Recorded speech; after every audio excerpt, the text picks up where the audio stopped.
because of the golden hours, and there's the shot. Don't look this way, look that way. You know, everybody else is shooting in this direction.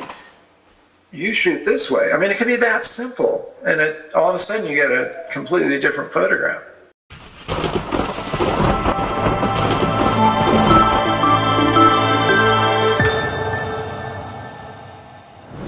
Okay guys, so first speaker we have right now is Marc Silber, the gentleman that I told you about that has instructed many photographers and is now teaching on how to take great landscape photos. So okay, let's get Marc Silber on. Thank you for coming on to the show. And where are you talking from right now? Where are you at right now?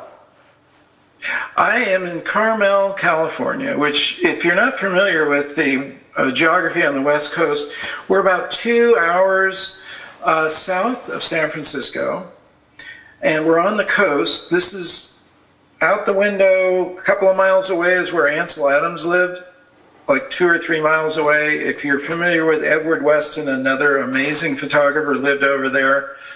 And this is an incredibly gorgeous coastline that is very inspirational for any artist or photographer. If you ever get a chance, if you've never been here, come to Carmel. You might have heard of Big Sur, Pebble Beach, where they have the golf courses. That's where I live.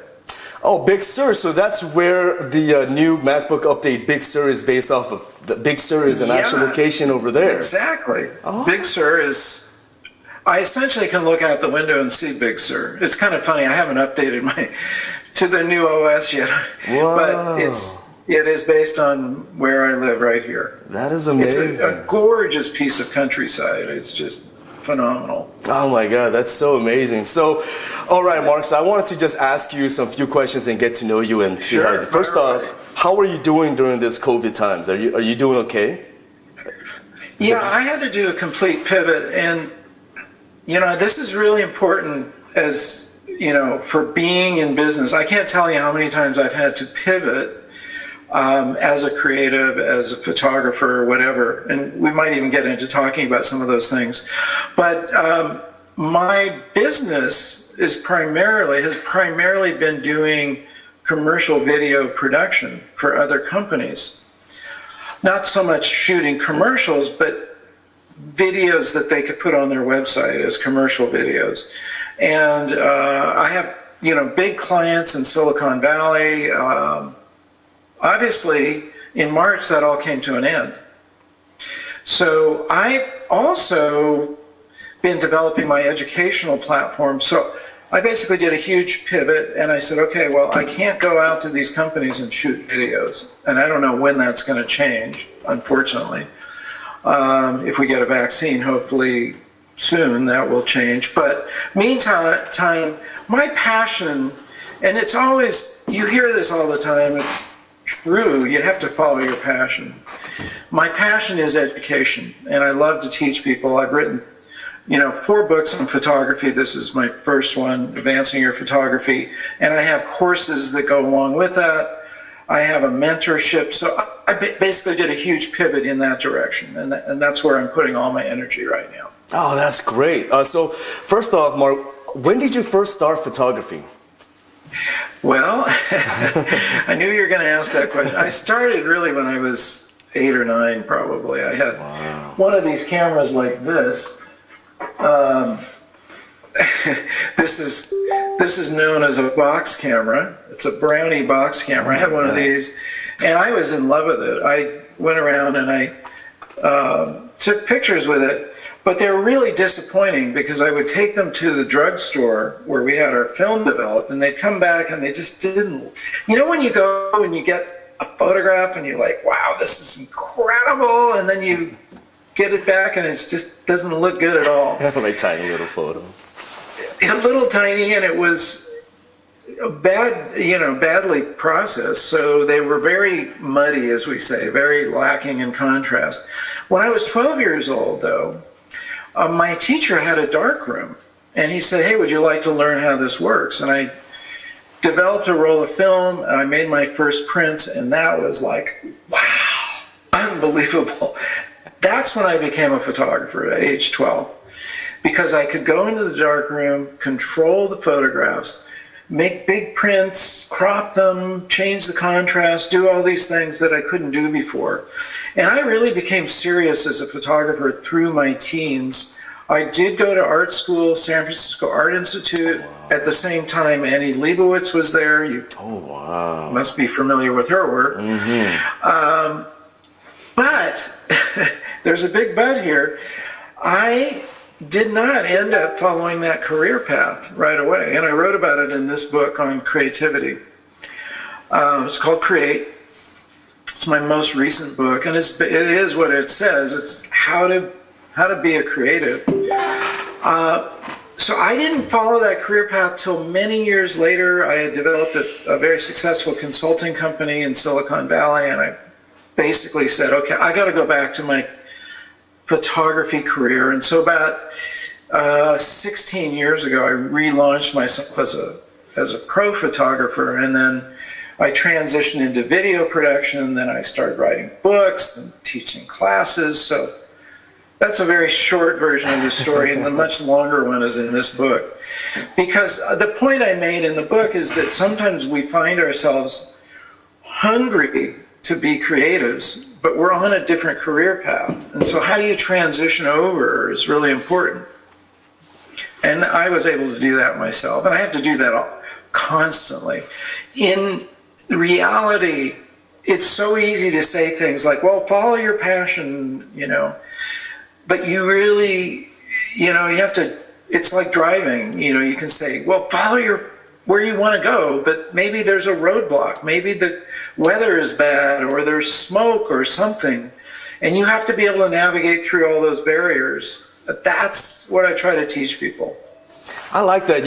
I think that's what makes a successful photographer or videographer. Because naturally, if you're a photographer, you could easily transition into a video. And I was talking to a friend last night while shooting a small backyard wedding, and I asked him, hey man, are you doing good in your business? And it's like, no man, I could be doing better, I wish I could make more money. I said, well, are you shooting families, and are you shooting maternities and things like that? And it's like, oh, I don't want to do it, so then I'm like, okay, you're stopping yourself from making the money and moving forward. That's right? And that's kind of weird to me too, right? Like, oh, that's so when was your very first, do you remember when did you start getting paid and making money through photography? Well, I first got paid when I was 12 years old, and it was interesting because I was displaying my photographs at school, and people would say, wow, can you give me a copy of that? So technically, when you get paid is when you become a professional. So I've been a professional since age 12, but relaunching my career didn't take me too long to start getting paid. And to your point, I think it's really important. Look, if you want to be a creative, if you want to be a photographer, get any kind of work that you can at the beginning. Don't be selective at all. And even Ansel Adams did a lot of commercial work. People don't realize that a lot of his business was being a photographer for Bank of America and Standard Oil, and photographs you don't even know that he took because they were used in their instruction manuals. And he said he really enjoyed those shoots because he was challenged in a way that he'd never be challenged normally, because he wouldn't normally get out and shoot those kinds of things. And I find that to be really true. For me, every shoot I do, and I don't care what it is, there's challenges, and I'm going to learn something from it, and I'm going to elevate. I have an opportunity to elevate my skills accordingly. So when you say, okay, I want to go into business as a photographer, and you're starting from nothing, or wherever you're starting, and sometimes, like right now, a lot of us have to restart from nothing. Because if you had, say, a portrait career, and you were shooting portraits all the time, or you're shooting weddings, maybe that opportunity isn't there right now, unfortunately. So you have to rethink, well, what could I do? And that's really important. You have to be willing to reinvent yourself over and over and over again to be successful. That's true. I have to admit that during this COVID times, I shifted also. So from shooting a lot of like commercial stuff and wedding stuff and family stuff, I shifted over to real estate photos and videos because as of now, real estate is considered an essential. And there's nobody at the house. You come in with your mask and you get to shoot and you make, and it's been so busy. So I feel like a lot of photographers could have done something like that to make money. That's really smart. You know, again, I have one of the teachers on my platform. My platform is called Advancing Your Photography. You can see the URL there. And I have a YouTube channel, which I can also point you to. But I've interviewed, and we're getting ahead on what we're going to talk about, but I've interviewed hundreds of photographers, and one of them is Bob Holmes. He's a National Geographic photographer. He shoots amazing travel photographs. But during COVID, he's been doing a lot of real estate work. Because you're right, and it's in your own town, right? We're still selling houses. People need photographs of those houses, and it's something you can do right where you are. Yeah, that is so true. So, have you shot weddings before?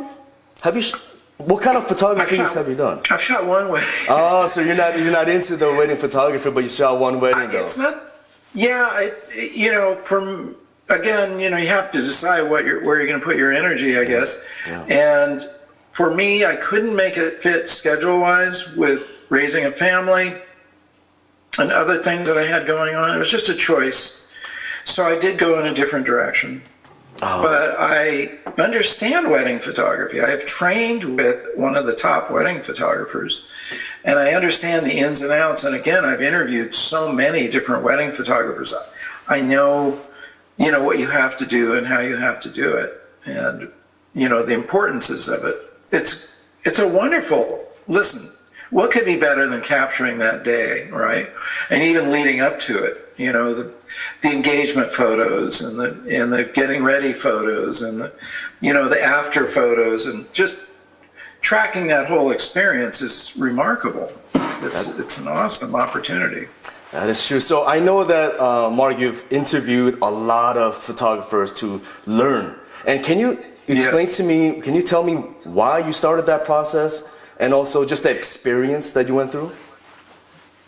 I started it because, I've been a teacher most of my life. And when I had my consulting company, I did a lot of teaching. So naturally, when I got back into photography, part of me is always about teaching other people. But I'm kind of the mindset of, I don't want it all just to be coming out of my mouth and what I've experienced, just like what you're doing today. Let's hear from the people who are doing it.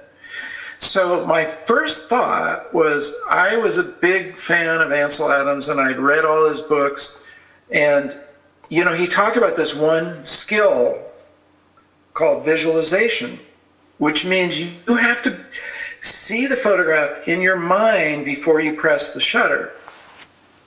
And we all do that to one degree or another. Like if you're doing a wedding, you undoubtedly have visualized a number of shots. You have a shot list. You're going to get all these exact shots, and that's really important to go with a shot list, because if you leave out Aunt Martha and you don't get any photographs of her, she's going to be upset. So you have to make sure you get all the family members and all the required photographs, and that's your shot list. So you kind of pre-visualize that. But then you also have to leave yourself open for those candid shots that you weren't expecting. But that's another way of visualizing. You think in terms of what am I going to get that's going to be really cool, in this wedding or whatever we're going into. So visualization is a skill that I'd learned from him in his books, but then I thought, wouldn't it be great to hear from him directly? So one of my very, very first videos was an interview with his son, Michael Adams, going to his house and looking at his darkroom. And then he gave me this unreleased footage of Ansel talking about all these different skills, one of them being visualization. I went on from there. My next interview was, my very first shoot was Annie Leibovitz, believe it or not. Wow. Then Ansel Adams, and then Chase Jarvis. If you're familiar with Chase, he's the founder of Creative Live. Ooh. And I interviewed him about 10 years ago. And then I just got on a roll and I thought, wow, this is a really great way to learn. I ask the questions that I feel are important, and then they tell me, and then they show me examples of their photographs. So that's how I learn stuff. I learn by looking at the experts who really do know, but you have to sift through it, because not every word coming out of their mouth is exactly right. So you have to have some judgment, like, where are you going to go with this? And that's what I've done, is I've sifted through all that, and that's where I come up with the material for my books. You know, a lot of it is from those interviews and my own experience. I mean, you know, I'm my own person, and I have my own direction as far as being a photographer, but I can kind of align all that together. And I find it's a really great way to teach. And that's exactly what you're doing today by interviewing, you know, 4 of us. You're getting different viewpoints on the subject. That's crazy. I wish I learned that long time ago. I didn't even think about that possibility. I didn't even think that people are willing to share that knowledge and help us grow. That's crazy. And I'm just learning that now, that people are caring, like photographers are giving. No, I didn't pay them because, you know, their value and their benefit are twofold. One, I only interview people who want to be interviewed. Obviously, they're generous. Some people are, some people aren't. Most of them are very generous. And it also elevates their brand, because they're getting exposure from me. They're going on my YouTube channel. They're going in my books. So there's that exchange value for them, right? Mm-hmm. But I think the bigger value for all of us, you know, is helping others become more creative. In this book on creativity, I interviewed 12 highly creative people like Chris Burkhardt. If you're not familiar with his Instagram, he's got like 3.5 million followers. Phenomenal photographer. Chris McCaskill, who is the co-founder of Smug Mug. I interviewed Grammy award-winning people, Emmy award-winning people, really talented people, to find out how they became creative and how they overcame barriers. Because that's really important to know. The best way to learn is to find people who are skilled and learn from them. You don't have to do it all on your own. It's a shortcut. And we all find inspiration, so you can be inspired by different people that can help you in your career as well. I totally agree with you on that one. I feel like a lot of people get a little stubborn, but if anybody's to be good at anything, I mean, from being a sports, martial arts, anything in life, you need a coach, you need a swimming, you need instructor. Yes, you can learn by yourself and try to get better, but oh my God, the advancements and your skill level will just 100% get better by having someone instruct you, but you would have to be lucky to find that instructor that you personally like too, right? So yeah, I hope so. Yeah, and I've just launched a new platform where I am giving mentorship. If people want to find out about it, you can go to this URL right there, advancingyourphotography.com. Cool. Can you put that down on the comment section real quick so that everyone can see that? And I'll also at the end, I'm going to send all the viewers links to all of your websites and information as well, so that way all of our viewers could see, everyone's information.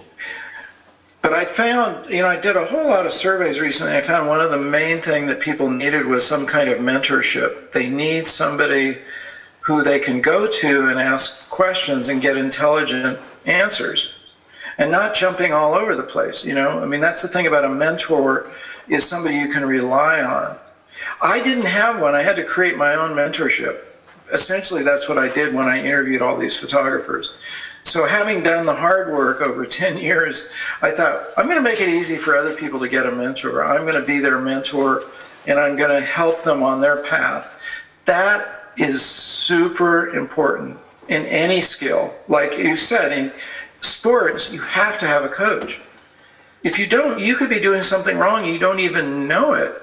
And the same thing is true with your photography. You could be doing something just slightly wrong, either in the business side or in how you're shooting or processing or whatever. And, you're not going to get it on Instagram. Nobody's going to give you real coaching there. You're not going to get it by posting it on Facebook. You're going to get likes or not, or comments, wow, beautiful shot. You know, that's not a mentorship. And mentorship is like, hey, you know, I don't see the center of interest in your photograph. Where do you want me to look? You know, that's probably the most common critique that I give. It's like, I don't know where my eye is supposed to go. Or my eye is being pulled off over here because there's some shiny object in the corner, you know. Why don't we edit that out? Things that can easily change, like very simply can change something from being an okay photograph to, wow, it really pops. Or giving them assignments to, you know, we all fall into a thing where we take the same photograph over and over again. I mean, come on. How many times have I shot a sunset? It's fine, you know, you're going to get likes, you know, people are going to go, oh, wow, that's really cool, Mark, blah, blah, blah. But it doesn't really advance your photography until you do something different. And sometimes it's as simple as turning around. The sunset's over there, turn around and there's a beautiful glow on someone's face, you know, because of the golden hours, and there's the shot. Don't look this way, look that way, you know. Everybody else is shooting in this direction. You shoot this way. I mean, it can be that simple, and all of a sudden you get a completely different photograph. I love that. It's right. You have to have an open mind. You can't just be stuck on what captures your eyes. That's so common. So true. You have to look around and observe before you really figure out where that beauty lies, right? That's crazy. Yeah, so you got to push yourself. You got to push yourself. You got to, and that's another thing a coach can do, because we can all get. Listen. Writing books, perfect example. Boy, if you don't have deadlines, I mean, how many years did I have on my goal list? Write a book on photography. And it sat there never being done until I got a publisher and I got a contract, and all of a sudden I had to write and turn these chapters in, and it was going to go to publication on this date. So we had to work backwards from that. And I had to get my chapters in, they had to be edited, get my photographs in, you know, it was like a timetable, and it drove me to become an author. Well, the second time I wrote a book was a little easier, and the third time a little easier. Just like every skill, once you acquire it, it gets easier and easier, but getting to that first point is sometimes not easy for a lot of people. They need somebody to push them into the start and get it going, and also tell them when it's done. That's it. Over. Otherwise, you just keep fiddling with it over and over and over. And we've all, I fiddle with photographs, and I go, oh yeah, okay, that's it. This thing is done. It's you know, it's telling the story I want to tell to the world. Let's let it out. Let's let it loose. That's awesome. To the world. That's what I'm saying. So, Mark, I wish that we could speak more. I made the mistake of only allotting 25 minutes per person, and I would feel like I need to talk to you a lot more. But I definitely want to get back to you afterwards to see if we could create our own little special project and our own little videos. I appreciate that. So, thank you, Mark, for joining us. And I'm gonna pass everyone Mark's information and where you could get all of his books and his coaching. So if you need a coach and you're in that area, check Mark out. So I'm gonna send on the information. Mark, thank you so much for joining us. I will talk to you later.